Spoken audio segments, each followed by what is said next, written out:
তাকে নিয়ে টান দিবে তার ওই হাত ভেঙে দেওয়া হবে। সম্মানিত তাওহীদি জনতা, আমাদের নবীকে নিয়ে সম্প্রতি আমাদের তেরোখানা একজন কুসন্তান, কুলাঙ্গার সন্তান, নাম তার নিউটন মজুমদার। আমরা বিগত কিছুদিন আগেও শুনেছি যখন যে সেই কথা বলেছে, সাথে সাথে প্রতিবাদ জানিয়েছি। তাকে গ্রেফতার করায় আমরা খুশি হয়েছি, কিন্তু আমরা এরপরে জানতে পেরেছি এখনো পর্যন্ত তাকে ফাঁসি কার্যকর হয় নাই। যতক্ষণ পর্যন্ত তাকে ফাঁসি না দেওয়া হবে আমরা এই ব্যাপারে কথা বলবোই বলবো। সর্বশেষ একটা কথা জানাইতে চাই, যদি এই নিউটন মজুমদারকে ফাঁসি কার্য না করা হয় তাহলে তেরোখানার মানুষ অশান্ত হয়ে উঠবে। সংগ্রামী উপস্থিতি, আপনারা জানেন এই নিউটন মজুমদার আমাদের কলিজার টুকরা বিশ্বনবী সাল্লাল্লাহু আলাইহি ওয়াসাল্লামকে নিয়ে আঘাত করেছে। এই নিউটন মজুমদারের ফাঁসি না হওয়া পর্যন্ত আমরা তেরোখানার মানুষ আন্দোলন চালিয়ে যাব। শুধু তেরোখানার মানুষ নয়, এই নিউটন মজুমদারের যদি ফাঁসি দ্রুত কার্যকর না করা হয় বাংলাদেশের তাওহীদি জনতা দুর্বার আন্দোলন করে চলবে। বাংলাদেশের জনগণ নয়, যিনি 500 কোটি মুসলমানের হৃদয়ের স্পন্দন, গোটা পৃথিবীতে আন্দোলন ছড়িয়ে যাবে। এই নিউটন মজুমদারকে ফাঁসি না হওয়া পর্যন্ত আমরা ঘরে ফিরে যাব না। সংগ্রাম উপস্থিতি, ভারতের কুখ্যাত সন্ত্রাসী গুজরাটের কসাই নরেন্দ্র মোদী বাংলাদেশ নিয়ে ষড়যন্ত্র করতেছে। ষড়যন্ত্র আমরা বাংলাদেশকে করতে দেব না। বাংলাদেশ ওই মোদীর গোলাম হবে না। বাংলাদেশের জনগণ বাংলাদেশকেই চালাইবে।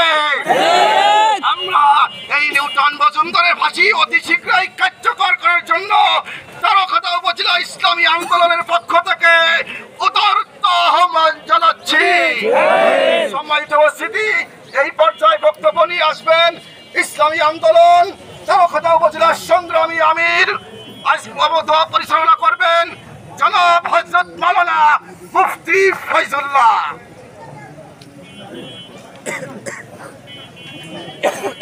আলহামদুলিল্লাহ রাব্বিল আলামিন, ওয়াসসালাতু ওয়াসসালামু আলা সাইয়্যিদিল মুরসালিন ওয়া আলা আলিহি ওয়া সাহবিহি আজমাইন।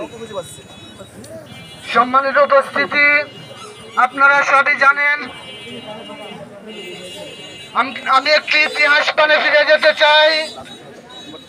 বাংলাদেশ স্বাধীন হয়েছে আজ 53 বছর। আজ 16 ডিসেম্বর বিজয় দিবস।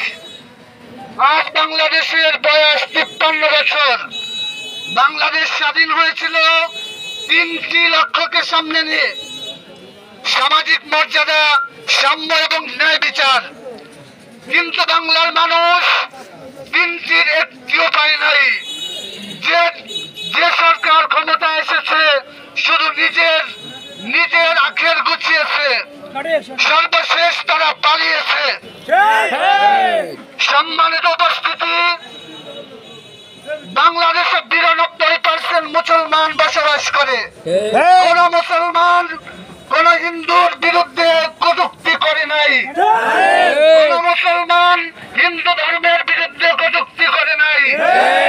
কেন আমরা কটূক্তির শিকার হচ্ছি?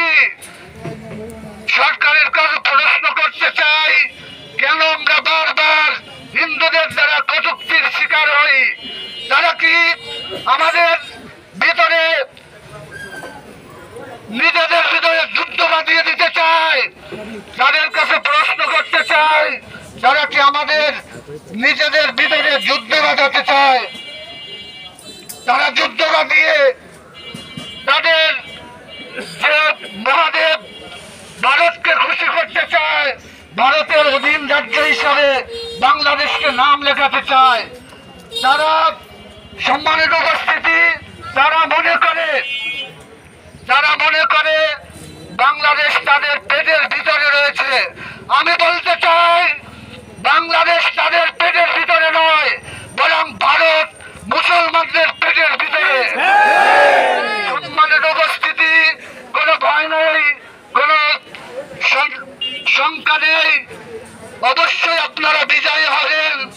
সরকারের কাছে আমার আরেকটি আবেদন, গত কয়েকদিন আগে আমরা দাবি জানিয়েছিলাম দৃষ্টান্তমূলক শাস্তির জন্য। আমরা অতি সত্বর তার দৃষ্টান্তমূলক শাস্তি দেখতে চাই। নিউটন মজুমদারকে দৃষ্টান্তমূলক শাস্তি দিয়ে এরকম যেন কটূক্তি আর কেউ না করে সেরকম আইন পাশ করতে হবে। সর্বশেষ সবাইকে ধন্যবাদ জানাই যে আমাদের সঙ্গ দিয়েছেন, একটু কষ্ট করেছেন। যদি এর চেয়ে আরো বেশি কষ্ট স্বীকার করতে হয় তাহলে আমরা কে রাজি আছি ইনশাআল্লাহ। সবাইকে ধন্যবাদ জানিয়ে